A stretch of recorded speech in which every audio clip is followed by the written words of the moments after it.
Class 12-এর history প্রথম অধ্যায়। তোমরা সবাই মন দিয়ে শোনো আর লেখো, আর সবাই লাইক অ্যান্ড সাবস্ক্রাইবটা দিয়ে দাও। ক্লাস 12-এর হিস্ট্রি প্রথম অধ্যায়। প্রশ্ন উত্তর। একটি প্রাচীন জাদুঘরের উদাহরণ হলো এন্নি গাল্ডি নান্না।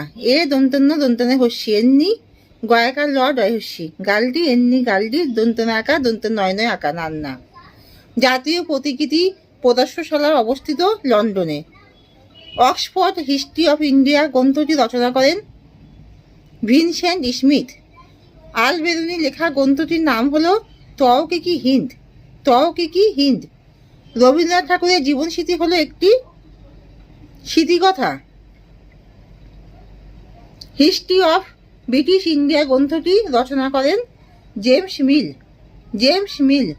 তওকিকি হিন্দ প্রশ্ন লুভর মিউজিয়াম অবস্থিত ছিল লুভর মিউজিয়াম প্যারিসে। কেমব্রিজ হিস্ট্রি অফ ইন্ডিয়া গ্রন্থের রচয়িতা ছিলেন কেমব্রিজ হিস্ট্রি অফ ইন্ডিয়া গ্রন্থের রচয়িতা ছিলেন ডট ওয়েল। ডি ডট ড ড ও অন্তুষ্ট একার ল ডট ওয়েল। ড ড ও অন্তুষ্ট একার ল ডট ওয়েল।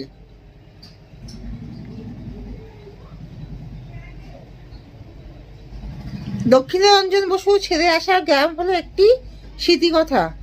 সব ইতিহাস হলো সমকালীন ইতিহাস। এই উক্তিটি কার? কোলোচের।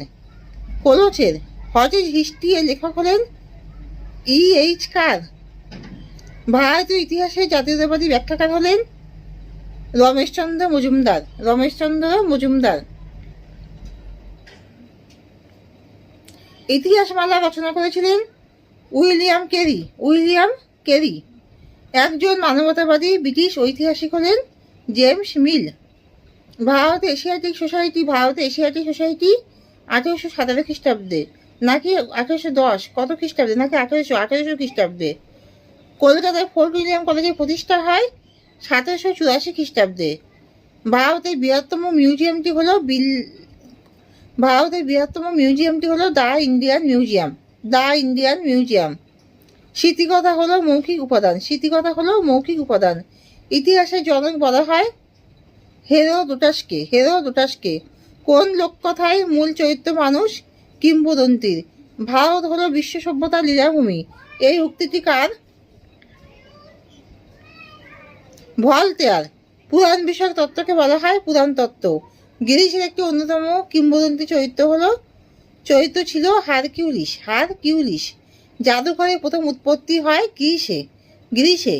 ইলিয়াড